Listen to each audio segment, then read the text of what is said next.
saya dah berumur dan saya boleh seremban lah. Saya nak sulung kepada Puan Siti Nonailah binti Maisha. Jadi hari ini apa yang saya akan kongsikan adalah cara kita nak bedah buku ni. Okey, baik. Sebelum tu saya nak tanya, apa hukum kita bagi salam? Sunat. Hukum kita bagi salam sunat, tapi kalau kita jawab salam wajib. Okey, sekarang ni tadi saya belum bagi salam kan? Sekarang saya nak bagi salam. Bila saya bagi salam, saya nak semua jawab salam saya. Okey. Assalamualaikum. Lagi sekali, saya bagi salam lagi sekali. Sebab saya tak dengar macam semua bagi salam tau. Assalamualaikum.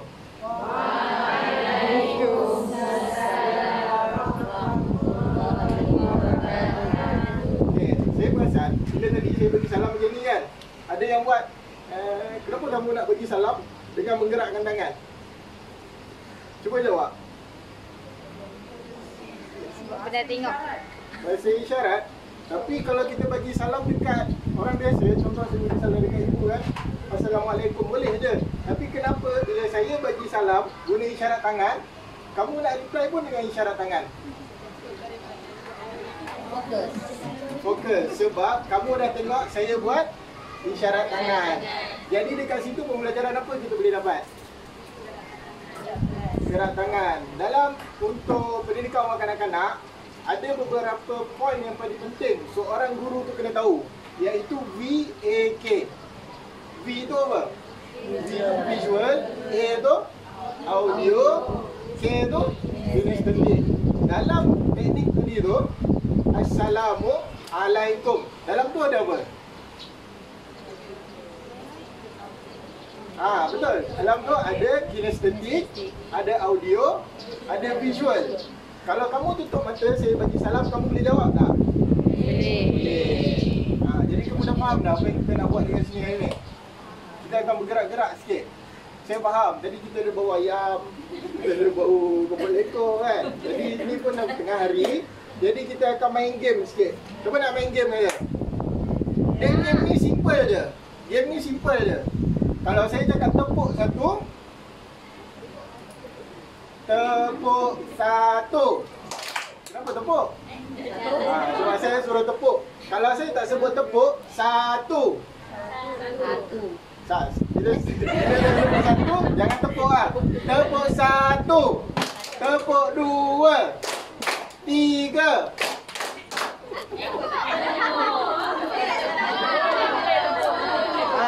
Okey, semua orang dapat ah? Semua fokus ah? Okey. Fokus. Tepuk tiga, empat. Ada lagi. Okey, boleh.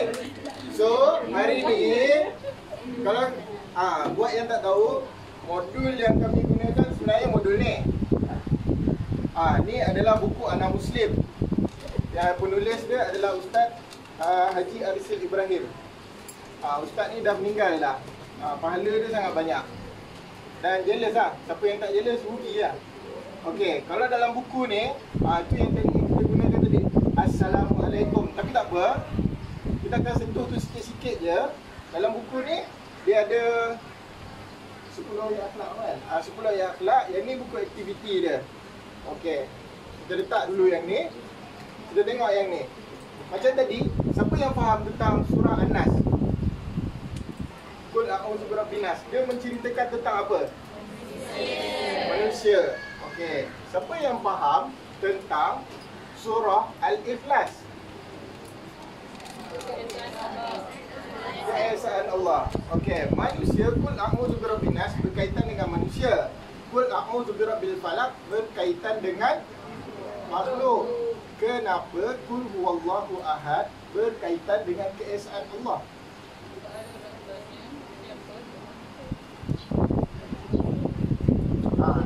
Dekat mana? Dekat mana yang disebut tu?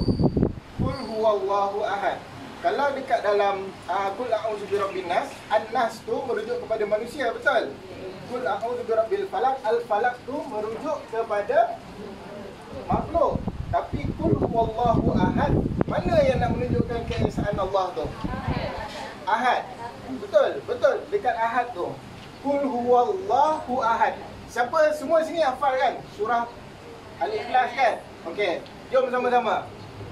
Kalau saya sebut ayat 1, Qul huwallahu ahad. Sama-sama ulang. 1, 2, 3. Ayat 1. Qul huwallahu ahad. Ayat 2. Allahus samad. Lam yalid wa lam yulad wa lam yakul lahu kufuwan ahad. Kenapa nak kena ikut? Saya tak suka ikut pun. Okey. Ha? Apa? Tak apa. Jangan malu. Jangan malu. Sebut je. Okey? Lagi sekali. Qul huwallahu ahad. Allahus samad. Lam yalid wa lam yulad wa lam yakul lahu kufuwan ahad. Siapa dapat bagi makna gerak isyarat tangan tadi?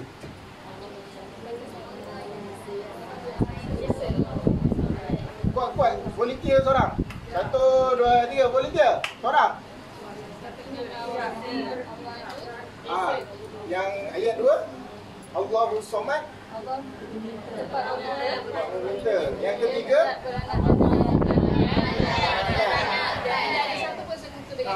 Baik, itu bukan. Tengok, kita tak sentuh lagi dia punya maksud ayat dia. Tapi dari segi kita punya tu, kita boleh dapat dia punya keyword dia tu. Okey. Sekali lagi. Ayat 3. Ayat 4. Ayat 1. Ayat 3. Ayat 2. Ayat 1. Ayat 4. Ayat 4. Ayat 3. Ayat 2. Ayat 1. Kamu sedar tak yang kamu dah buat daripada ayat yang keempat hingga ayat pertama? Okey, cuba baca Qul a'udzu birabbin nas ayat yang last sekali.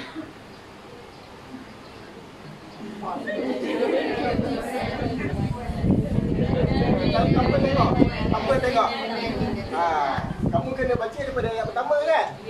Okey. So, kamu dah nampak belum keberkesanan ayat ni? Okey, so semua kita dah boleh balik lah. Okey, belum lagi. Okey.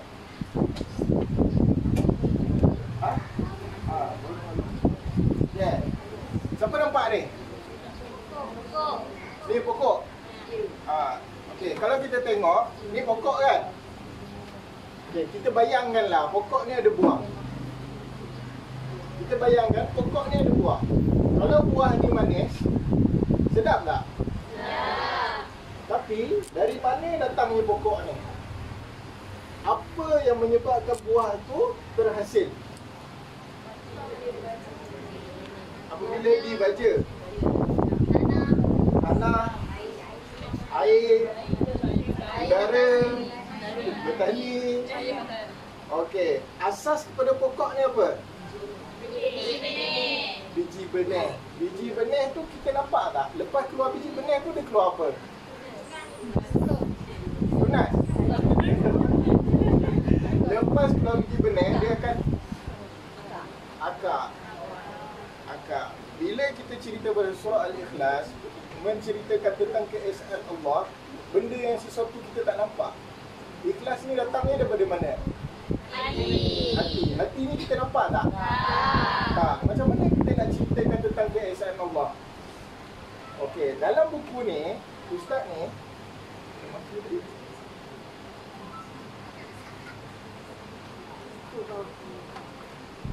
okey.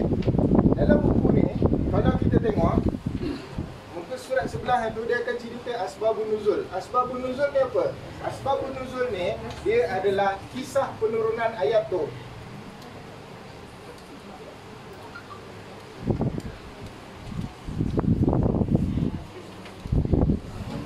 Dia ada asbabun nuzul. Dalam asbabun nuzul ni kita boleh ceritakan apa? storytelling. Okey, apakah kaitan pokok ni dengan surah Al-Ikhlas? Semua dekat sini cikgu ke? Siapa yang cikgu angkat tangan? Siapa yang suri rumah angkat tangan? Siapa yang pengusaha angkat tangan? Pengusaha. Okey, siapa yang bukan cikgu datang sini dengan paksa? Tak ada. Okey, baik. So sekarang ni pokok ni kita nak menceritakan tentang keesaan Allah. Apa yang terkandung di dalam hati ini. Jadi tunjang ni adalah akar, sesuatu benda yang kita tak nampak. Jadi macam mana kita nak ceritakan ke anak-anak? Apakah dia punya sinonim dia dengan surah Al-Ikhlas ni? Faham tak? Dekat sini, akar ni, kalau tak ada akar ni, akan ada tak pokok ni? Kalau tak ada akar ni, akan ada tak buah ni? Tak ada. Macam itulah Allah. Dalam asbabun nuzul ni, diriwayatkan oleh Ikrimah. Yahudi pernah berkata, kami menyembah Uzair sebagai anak Tuhan. Okay, kita dengar dulu. Lepas tu orang Nasrani pula dia cakap, kami menyembah Isa sebagai anak Tuhan. Lepas tu Majusi pula cakap, kami menyembah matahari dan bulan. Lepas tu dia semua datang jumpa Nabi Muhammad. Bila dia orang datang jumpa Nabi Muhammad, apa yang dia orang tanya? Macam mana Tuhan kau? So orang Majusi, orang Yahudi dengan orang Nasrani ni, dia orang semua dah ada Tuhan dia. Tuhan dia dalam bentuk yang nyata. Jadi dia orang pelik. Macam mana datangnya Tuhan Nabi Muhammad ni? So dia tanya, wahai Muhammad, gambarkanlah kepada kami bagaimana Tuhanmu itu.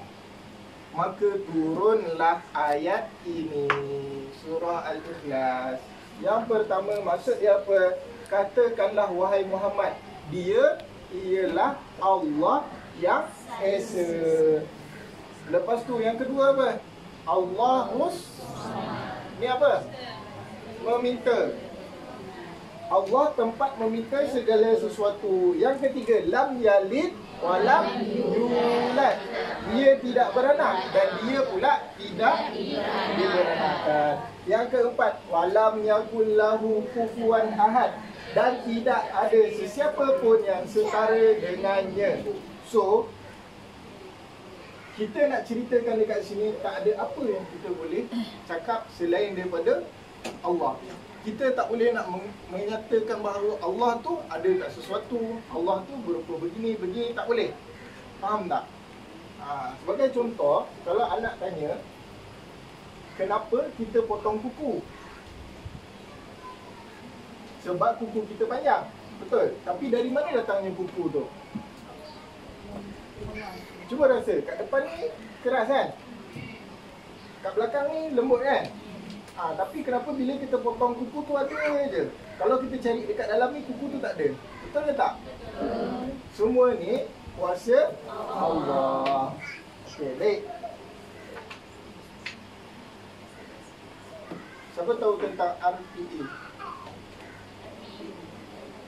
RPA.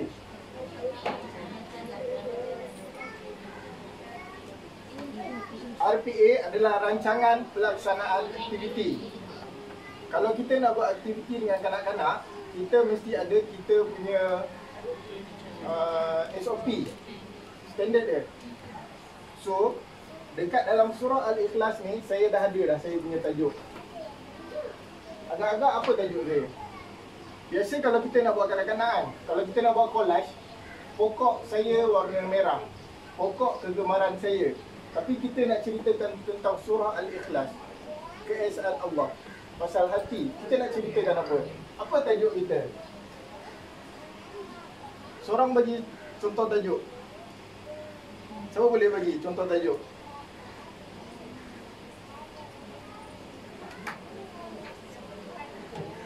Siapa? Siapa Tuhan kita?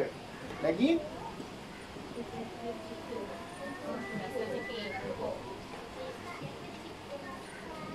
Kita nak ceritakan tentang kanak-kanak, katakanlah umur 4, 5, 6 tahun. Kita nak ceritakan tentang Tuhan. Jadi anak tu akan tanya balik, Tuhan tu siapa? Jadi bila kita nak ceritakan tentang surah Al-Ikhlas ni, kita kena masukkan tajuk-tajuk yang catchy. Contohnya macam Qalbun Salim.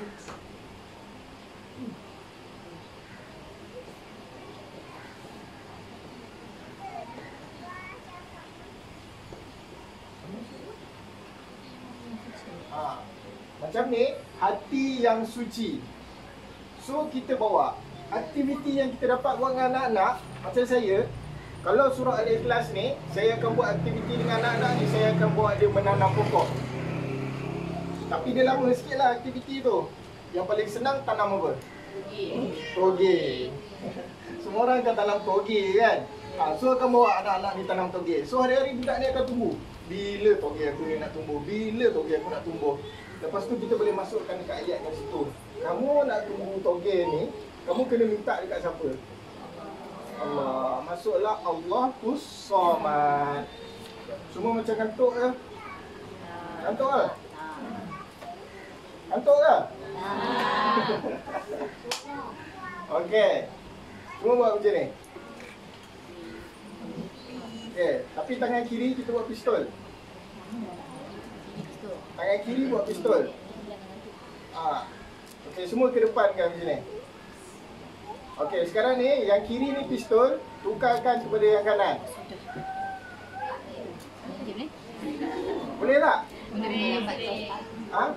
Okey, saya kira sampai 3 semua tukar. Pistol dekat kiri, yang nombor yang pis ni dekat kanan. 1 2 3 tukar. Cuba. 1 2 3 tukar. 1 2 3 tukar.